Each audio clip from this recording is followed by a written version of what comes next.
The canyon was quiet. Too quiet. The wind whispered through the jagged rocks, carrying the smell of scorched earth and something sharp. In the shadows, a huge shape moved slowly. It was a predator, feared across planets, a creature that even the strongest hunters avoided. Its skin was dark and scaly, glinting in the weak sunlight. Its eyes, golden and cold, scanned the area, but they were dim with pain. The predator had been in a battle days ago. Its body was covered in deep gashes, and one leg dragged awkwardly behind it. It was not just tired, it was dying. Every step was agony, every breath a struggle. It had always been powerful, fast and deadly, but now it was weak and alone. High above the canyon, a small ship hovered. Inside, a young human boy watched through the window. He was curious and brave, a child who loved to explore. He had grown up hearing stories of aliens and monsters, of dangerous creatures that could tear a ship apart with a single swipe. Most children would have been afraid. But he was not most children. "Do you see that?" he whispered to the pilot, a tall woman who raised her eyebrows. "Down there. Something is moving." The woman squinted. "It's probably just rocks shifting in the wind." "No," the boy said, pointing. "It's alive. It's huge." The woman shook her head. "Stay back. That thing could kill you before you even blink." The boy ignored her. He had already grabbed a small pack and slipped out of the ship, moving quietly toward the canyon floor. The closer he got, the more he could see the creature. Its massive claws were chipped, and its tail dragged behind it, leaving deep gouges in the dirt. It growled softly, a sound that sent a shiver down the boy's spine. But the boy noticed something else. The predator's eyes were not filled with anger or hunger. They were tired, sad, and confused. There was no threat in them. Only pain. The boy took another step. "Hey," he said gently, his voice barely louder than a whisper. The predator's head lifted slightly, tilting toward the sound. It sniffed the air, its nostrils flaring. It hissed, warning him to stay away. He froze. His heart pounded. Every instinct in him screamed to run. But he did not move. Instead, he crouched low, his hands open, showing he meant no harm. "I won't hurt you," he said. "I just want to help." The predator's eyes narrowed. His body twitched. It wanted to roar, to strike, to make the boy run. But it was too weak. Every muscle ached, every wound burned. It could not fight anymore. It could only watch the small human move closer. Slowly, carefully, the boy reached out his hand. His fingers trembled, but he did not hesitate. The predator flinched at first, pulling back slightly. Its claws scraped the stone, leaving shallow scratches, but it did not attack. The boy's hand hovered near the creature's head. "Easy," the boy said softly. "I'm not going to hurt you." For a long moment, nothing happened. The canyon seemed to hold its breath. Then, almost imperceptibly, the predator lowered its massive head. Its eyes never left the boy's face. It was too tired, too wounded to fight. And for the first time in its life, it did not feel like the hunter. It felt small, weak, and alone. The boy smiled faintly, not taking his eyes off the predator. "You're hurt," he said. "I can help. Come on. I'll make it better." The predator growled, low and unsure, a sound that was more confusion than anger. It had never met a human like this before. All humans it had encountered were weak, scared, or violent. But this one was different. It was fearless. It was gentle. It did not run. It did not scream. It just reached out. The boy took another step. "It's okay. I'm here." The predator's tail twitched, brushing against the canyon wall. It had fought many battles, killed many enemies, and survived in the harshest conditions. But it had never felt this. Vulnerable. Exposed. And strangely, safe. The boy crouched even lower, letting the predator see he was not a threat. "I can help you," he whispered. "I won't leave you alone." The predator blinked slowly. Its body sagged with exhaustion. It wanted to roar, to tear, to strike, but it could not. The boy was there, small and fragile, yet strangely powerful. The predator's mind, clouded with pain, wondered, maybe it could trust this tiny creature. Maybe it could survive. The boy took a deep breath and stepped closer. His small hand finally touched the predator's rough, scaly skin. The creature flinched, then froze. Its eyes widened, a strange heat spreading through its body. No one had ever touched it like this. No one had ever shown it kindness. For the first time, the predator did not feel like the hunter. It felt seen. And in that quiet, sunlit canyon, a strange and fragile bond began to form. The predator was dying. But something was changing. Something new. The boy stayed crouched beside the predator, his small hand resting lightly on its rough, scaly skin. The creature's body shivered, not from cold, but from confusion. It had never felt this before. No fear, no anger, just contact. Its golden eyes studied the boy, and a flicker of something unfamiliar crossed them. Curiosity. The boy tilted his head. "It's okay," he whispered. "I'm not going to hurt you. I just want to help." From above, the woman pilot called down. "Stay back. Don't touch it. You'll get yourself killed." The boy ignored her. He had heard warnings all his life. Humans were supposed to be careful, cautious, weak. But he had also seen the predator's pain. He could feel it. Something inside him told him to stay, to reach out, to show the creature that not all humans were threats. The predator let out a low growl. It was soft, almost mournful, like a sigh of the dying. Its tail twitched, leaving deep scratches in the canyon floor. It wanted to lash out, to send the boy running, but every movement brought pain. Its muscles screamed in protest. It could barely lift its head, yet it did, watching the small human with a mix of suspicion and fascination. The boy slowly unzipped a pouch from his pack. Inside was a small piece of dried meat he had kept from their supplies. "Here," he said softly, holding it out. "I think you're hungry." The predator sniffed, lowering its massive head closer. Its eyes narrowed. Hunger was familiar, humans were weak, yes, but food was not a threat. It could take it or leave it. Slowly, it reached out a claw and touched the meat, dragging it closer to its mouth. The boy's heart raced. It was eating. It was alive, and it was trusting him just a little. "Good," the boy said with a faint smile. "See? I can help." The predator chewed slowly, tasting the meat. It did not rush. Every bite was careful, measured. It was still wary, still unsure of the boy's intentions. But it was not attacking. That was new, strange, confusing. And in a way it felt good. "You're hurt bad," the boy said, crouching lower. "We need to fix you."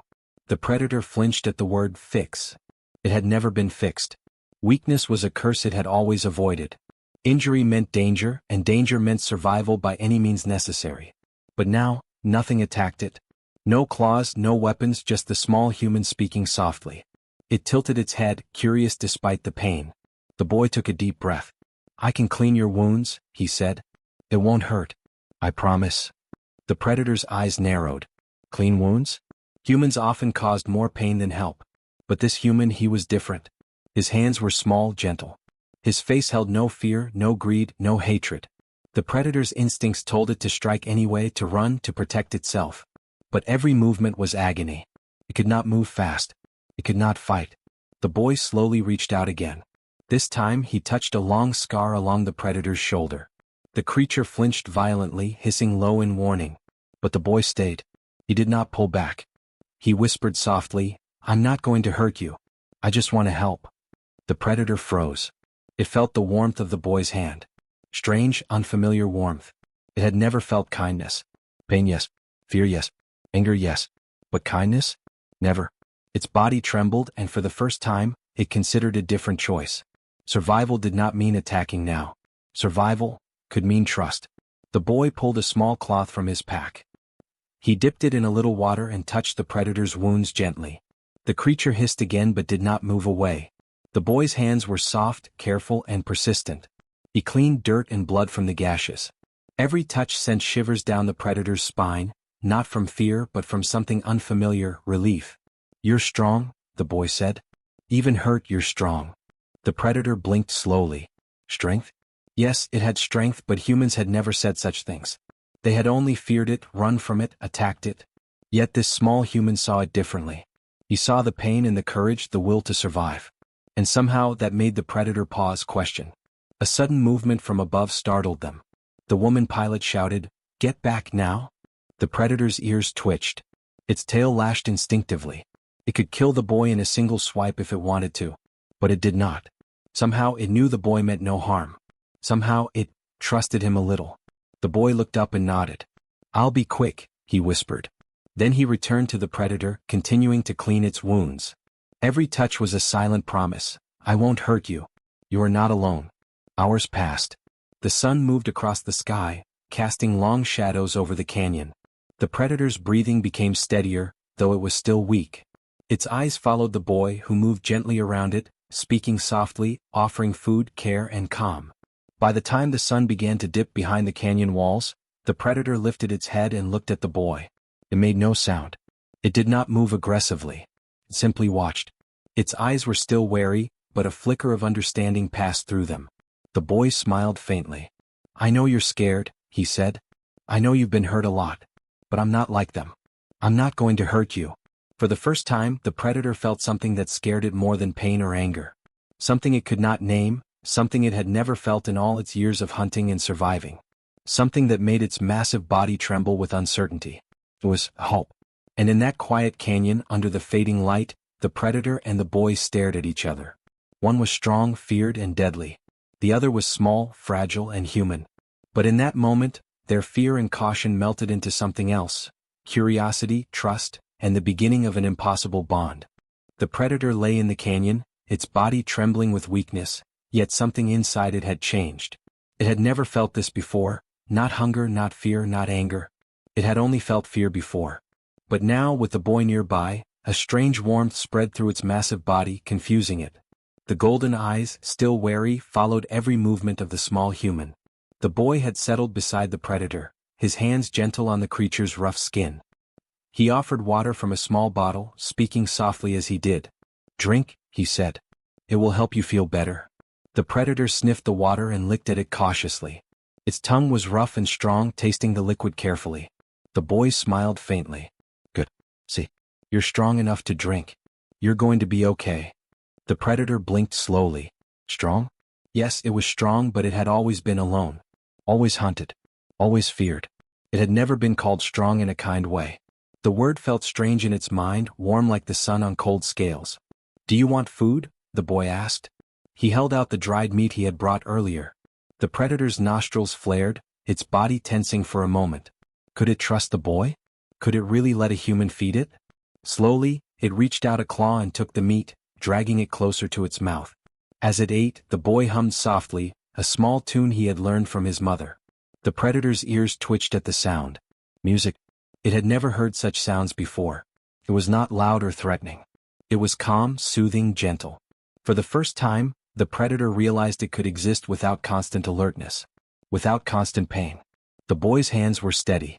He touched the predator's wounds again, this time more carefully. "It's okay," he said. "You're safe with me. No one's going to hurt you." The predator flinched once but did not pull away. Its body, so used to striking first and asking questions later, was learning something new. Trust. It had never trusted anyone. But the boy, he made it feel that trust was possible. The sun moved slowly across the sky, and shadows stretched over the canyon. The predator's breathing became more even. Its muscles relaxed slightly, though the pain remained. The boy noticed the small rise and fall of its chest and smiled. "See? You're getting stronger already." The predator blinked at him. Words. Humans used them to calm each other. The predator had never understood them before. It had never needed to. But this human, the words, the tone, the gentleness, they made it feel safe. And in its long, lonely life, that feeling was strange. Strange and good. The boy reached out and rested his small hand on the predator's massive head. The creature flinched at first, a deep rumble rising in its throat. But it did not strike. The touch was gentle, careful. Warm. Safe. The predator's body trembled again, but this time the tremble was not pain alone. It was confusion, curiosity, and something else it could not name. "You're not like the others," the boy said softly. "You're not alone. I'm here. I won't leave." The predator tilted its head slightly. "Not like the others."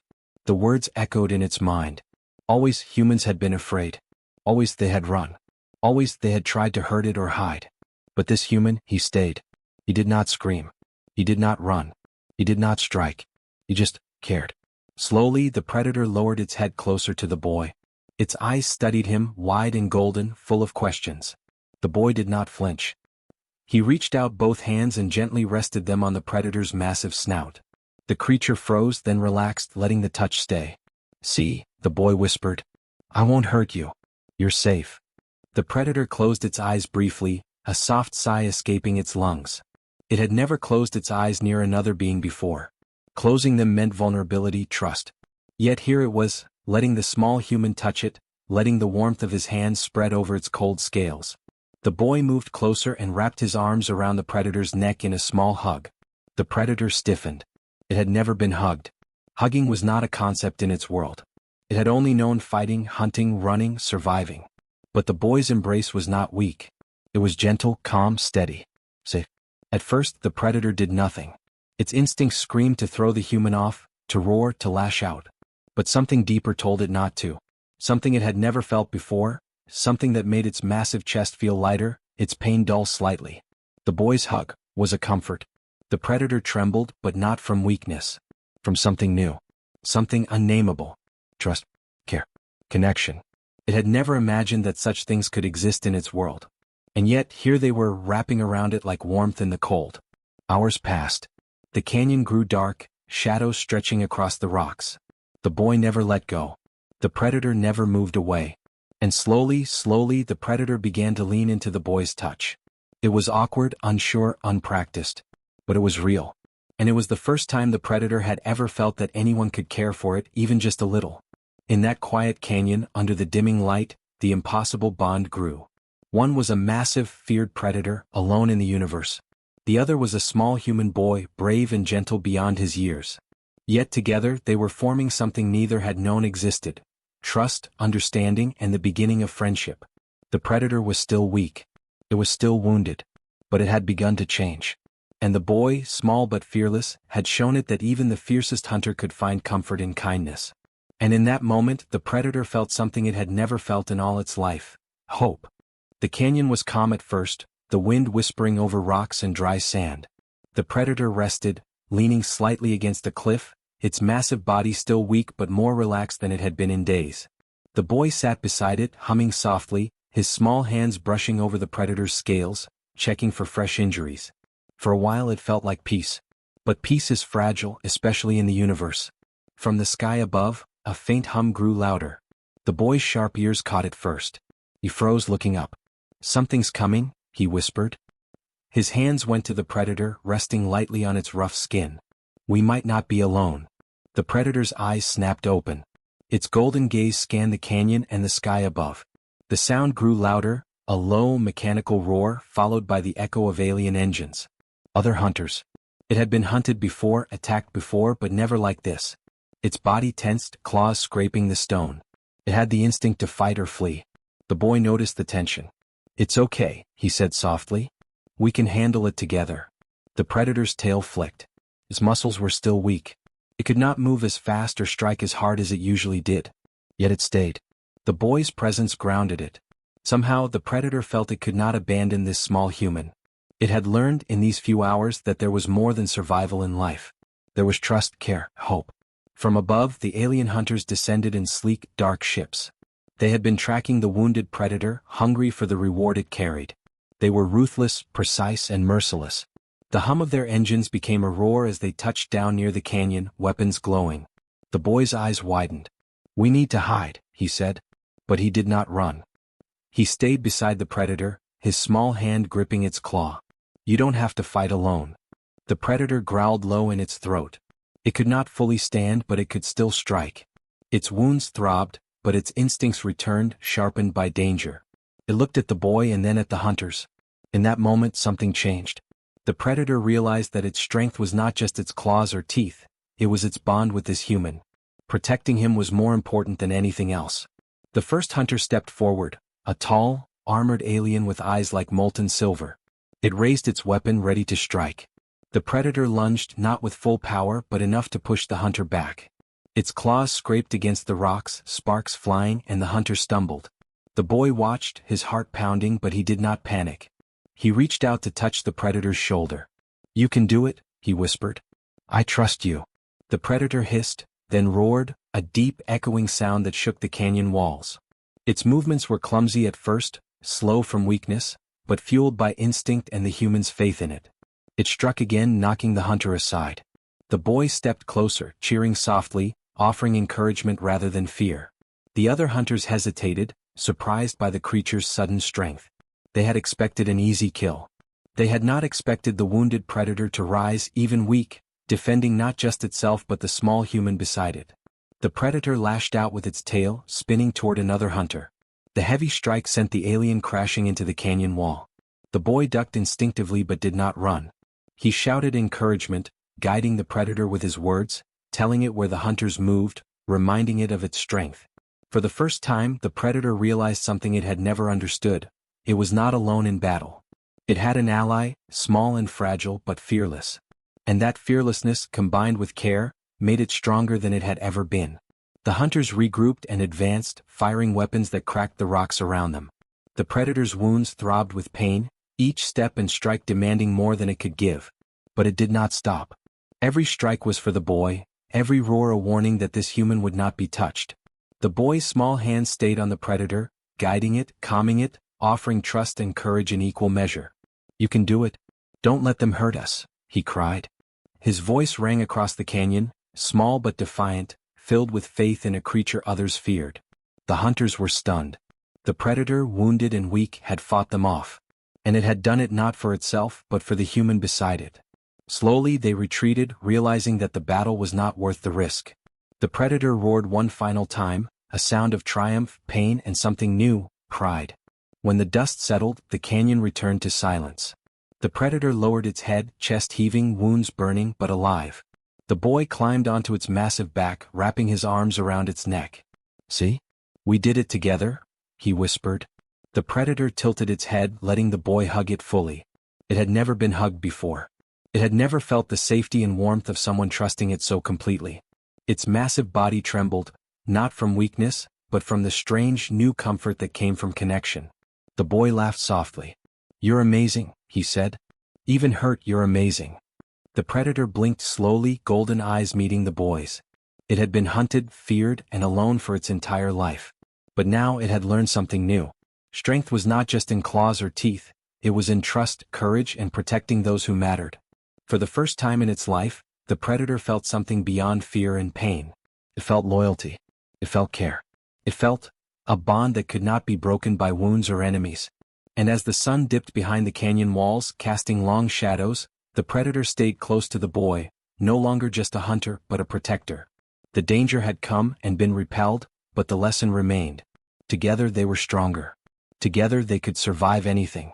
And in that quiet, darkening canyon, the predator understood something it had never known before.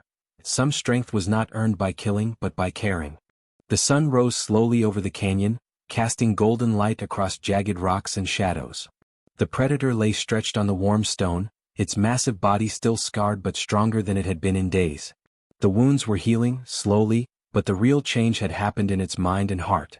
Something it had never known, trust, care, and a connection to another being, had grown inside it. The boy sat beside it, humming softly as he brushed the predator's rough scales. His small hands moved carefully, tenderly, as if each touch could heal more than just the flesh. The predator tilted its head, letting the boy's hands trace over its wounds. For the first time it did not flinch. For the first time, it allowed itself to enjoy the contact. "You're getting stronger every day," the boy whispered. "See? You can do it. You can survive." The predator blinked slowly. Survive? It had always survived. But surviving alone was not the same as living. Living, now that was something new. Living meant trust. Living meant someone cared. Living meant this small human, fragile yet fearless, had shown it a path it had never imagined. From the canyon's edge, distant echoes of movement reminded the predator that the universe was still dangerous. Other hunters might come. Other threats would arrive. But the predator no longer felt fear in the same way. It had learned that strength was not only in claws or speed. Strength was in protecting, in trusting, in connecting. The boy laughed softly, a bright, clear sound that echoed across the canyon. "You're amazing," he said. "Even the strongest hunters couldn't stop you when we were together." The predator's golden eyes softened. It had never heard praise like that. Words had been meaningless before, just noise. But these words, they carried trust, admiration, and something it could not name. Something warm. Something powerful. The boy slowly stood, brushing dust from his clothes. "Come on," he said, extending his small hand. "Let's get you somewhere safe." The predator rose to its feet, muscles stretching and creaking, tail brushing the stone. It moved more easily now, less pain, less weakness. It could feel its body regaining power, but more importantly, it could feel the connection it shared with the boy. Step by step, it followed him, not because it had to, but because it wanted to. The journey to safety was quiet at first. The boy walked close, sometimes touching the predator's arm or shoulder, offering encouragement. The predator moved with careful grace, scanning the horizon but also watching the boy. Never before had it cared about the movements of another being so intensely. Never before had it felt protective rather than predatory. Hours passed. The canyon led to a valley hidden and lush with vegetation, where streams glimmered and the air smelled sweet. It was a safe place and the predator instinctively understood it. The boy ran ahead, excited, and the predator followed, careful not to step on him. They arrived at a small clearing and the boy turned, arms wide, smiling. "See," he said. "This is perfect. You can rest here, eat, and heal properly." The predator lowered itself to the ground, its massive body finally feeling at ease. For the first time in a long time, it did not feel alone. For the first time it did not feel hunted. Felt understood. It felt part of something bigger. The boy approached cautiously, then leaned forward and hugged the predator around its massive neck. The creature stiffened, instinct screaming to resist, but the boy's warmth and trust were irresistible. Slowly, almost shyly, the predator lowered its head, allowing the embrace to continue. Its golden eyes blinked slowly and a low rumbling sound rose from its chest. Not a growl but a sound of contentment. "You're safe now," the boy whispered. "I won't leave you. I promise." The predator had never heard promises before. Its life had been harsh and unforgiving. No one had ever made a promise and kept it. And yet, this small human had done more than promise. He had shown. He had stayed. He had cared. The boy laughed softly, pulling back slightly to look into the predator's eyes. "See? We can do anything together." The predator blinked, golden eyes reflecting sunlight. It had always been feared across galaxies, a creature of death and terror. But now it had a friend. Now it had someone who saw it as more than a monster. Someone who believed in it even when it was weak, even when it was wounded. The predator lowered its massive body to the ground fully, letting the boy climb onto its back. The boy wrapped his arms around its neck, and the predator walked slowly, carefully through the valley. Every step was steady, every movement controlled, yet there was a new confidence in it. It no longer walked just to survive. It walked because it had purpose. From the skies above, distant alien scouts passed, unaware of the bond forming below. The predator did not fear them. It had learned that some strength came from unity, from connection. It had learned that humans, small, fragile, seemingly weak, could hold courage that rivaled the strongest warriors in the galaxy. The boy looked down at the predator's scales, smiling. "You're not alone anymore," he said. "And I'm not alone either." The predator blinked slowly, understanding more than it could express. In that moment, it realized that the universe had changed for both of them. Together they could survive anything. Together they could face anything. And together they had found something rare, something precious. Trust, courage, and a bond that could change worlds. As the sun set, painting the valley in gold and crimson, the boy hugged the predator once more, tighter this time. The predator lowered its massive head, letting the warmth of the human fill it completely. It had been wounded. It had been hunted.